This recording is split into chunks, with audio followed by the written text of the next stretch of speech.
নমস্কার বন্ধুরা, সঙ্গীতার life cycle চ্যানেলে আপনাদের সকলকেই আরও একবার স্বাগত।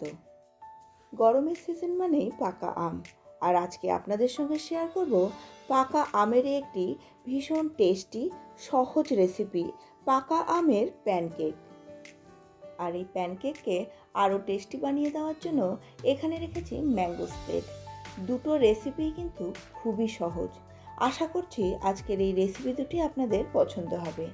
আজকের রেসিপি পছন্দ হলে অবশ্যই একটি লাইক করে দেবেন। আপনারা যদি আমার চ্যানেলে নতুন হন তাহলে চ্যানেলটিকে সাবস্ক্রাইব করে আমার পাশে থাকুন। ভিডিওটিকে সম্পূর্ণ দেখার অনুরোধ জানিয়ে আজকের রেসিপিটি শুরু করছি।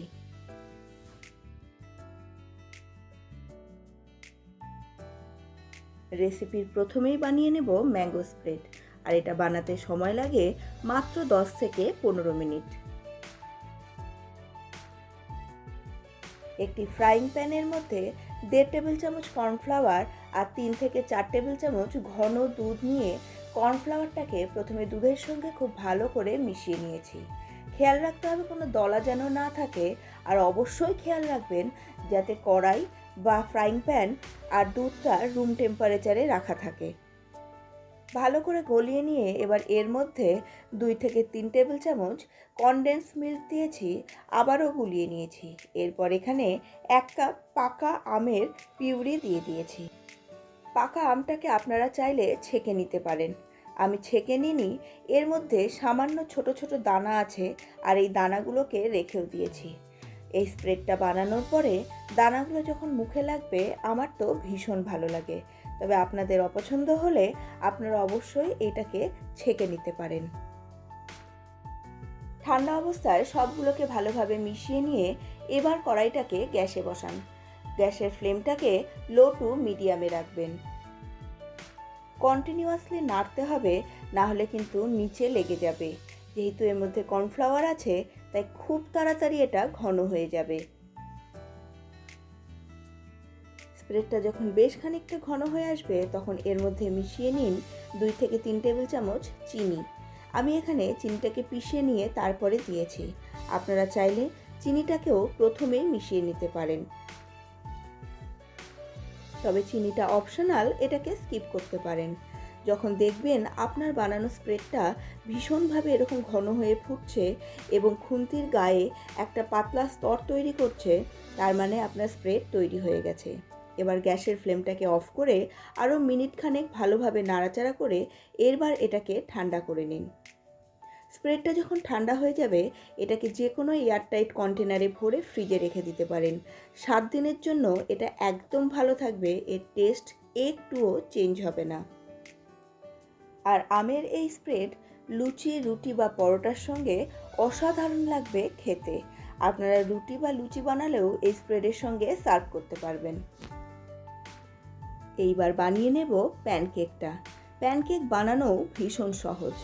একটি বোলের মধ্যে 1 কাপ পরিমাণ ময়দা নিয়ে নিয়েছি। এবার ওই বোলের মধ্যে নিয়ে নেব 1/3 কাপ পিষে নেওয়া চিনি আর 1 কাপ পরিমাণ আমের পিউরি। প্যানকেকে দেওয়ার সময় আমের পিউরিটাকে অবশ্যই ছেঁকে নেবেন, নাহলে কিন্তু এর মধ্যে দলা থাকতে পারে। এবার দিয়ে দেব 3 থেকে 4 টেবিল চামচ কনডেন্স মিল্ক। এবারে সবগুলোকে ভালোভাবে মিশিয়ে নেওয়ার সময় এর মধ্যে দিয়ে দেব 1 টেবিল চামচ বাটার। খেয়াল রাখতে হবে বাটারটা যেন রুম টেম্পারেচারে থাকে, তাহলে খুব তাড়াতাড়ি এটা গলে যাবে, না হলে পরে বাটার গলা অবধি আপনাকে অপেক্ষা করতে হবে। এরপরে রুম টেম্পারেচারে রাখা দুধ এর মধ্যে দিতে থাকবো এবং একদম মসৃণ একটা ব্যাটার বানিয়ে নেব। ব্যাটারটা যেন খুব বেশি পাতলা না হয়, আবার কেকের থেকে বা কেকের ব্যাটারের থেকে একটু যেন পাতলা হয়, সেদিকটাতেও খেয়াল রাখবেন। ব্যাটারটাকে যত ভালোভাবে ফেটাবেন প্যানকেকগুলো ততটাই ভালো হবে। আপনারা এখানে দেখতেই পাচ্ছেন ব্যাটারের কনসিস্টেন্সিটা কেমন থাকবে। ভালোভাবে ফেটিয়ে নেওয়ার পর এবার এখানে দিয়ে দিয়েছি 1 টিস্পুন বেকিং পাউডার। এখানে বেকিং পাউডারের পরিমাণটা একটু বেশি দিয়েছি, কারণ আমাদের বাড়িঘরে যে বেকিং পাউডারগুলো থাকে সেগুলো বেশ কিছুদিন স্টোর অবস্থায় থাকে, তাও বা খোলা অবস্থায়। সেই কারণেই বেকিং পাউডারের পরিমাণটা একটু বেশি পরিমাণে দিয়েছি। আবারও সবগুলোকে নিয়ে খুব ভালো করে ফেটিয়ে নিতে হবে। আর দেখুন এই রকম কনসিস্টেন্সিতে রাখবেন, না খুব বেশি পাতলা না খুব বেশি ঘন। এবারে প্যান গরম করে এর মধ্যে দিয়ে দেব সামান্য পরিমাণ বাটার। বাটারটাকে খুবই অল্প দিতে হবে এবং আপনাদের যদি মনে হয় এই তেলের পরিমাণটা একটু বেড়ে গেছে তাহলে ওপর থেকে প্যানটাকে ভালো মতো মুছে নেবেন। খেয়াল রাখতে হবে প্যানের টেম্পারেচার যেন বেশি না হয়।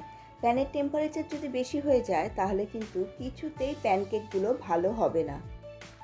প্যানকেকের মধ্যে চিনি আর কনডেন্স মিল্ক থাকার জন্য খুব তাড়াতাড়ি এটা রং ধরবে, তাই প্যানের টেম্পারেচার যদি বেশি হয় তাহলে কিন্তু এগুলো পুড়ে যাবে, দেখতেও ভালো লাগবে না এবং অনেকটা তিতো হয়ে যাবে, তখন খেতেও ভালো লাগবে না। প্যানকেক বানাতে সময় লাগে খুবই কম। ওপরে যখন দেখবেন এইরকম জালি জালি হয়ে গেছে তখন এগুলোকে এইভাবে উল্টে দিন।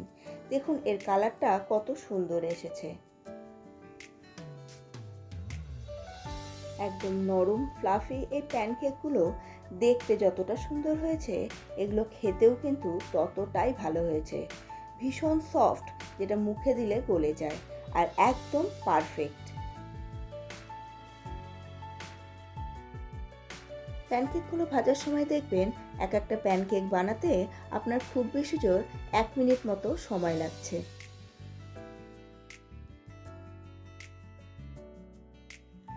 বন্ধুরা, আমার সমস্ত প্যানকেকগুলো বানানো কিন্তু কমপ্লিট। এইবার এই প্যানকেকগুলোকে সার্ভ করার সময় দুটো প্যানকেকের মাঝখানে ম্যাঙ্গো স্প্রেড লাগিয়ে দিন, একদম স্যান্ডউইচের মতো। বাচ্চাদের টিফিন বক্সে দিয়ে দিন, দেখবেন টিফিন বক্স ফাঁকা হয়ে আসবে।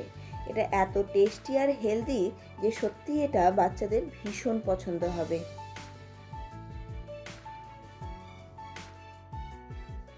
শুধু বাচ্চাদের টিফিন বক্স করলে ভুল, বড়দেরও এই প্যানকেকগুলো দারুণ লাগে খেতে। এগুলো এত টেস্টি হয় যে প্রত্যেকেই খুব পছন্দ করে এগুলোকে খাবে। ছোট থেকে বড় সবার পছন্দের এই ম্যাঙ্গো প্যানকেক আর ম্যাঙ্গো স্প্রেডের রেসিপিটি আপনাদের কেমন লেগেছে আমাকে কমেন্ট বক্সে এসে অবশ্যই জানান।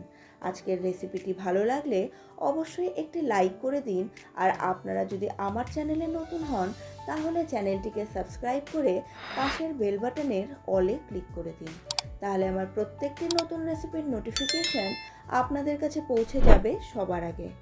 আপনাদের সঙ্গে দেখা হচ্ছে পরবর্তী আরও একটি নতুন ধরনের রেসিপি নিয়ে। ততক্ষণ সুস্থ থাকুন, ভালো থাকুন এবং অবশ্যই রেসিপিগুলোকে বাড়িতে ট্রাই করে দেখুন।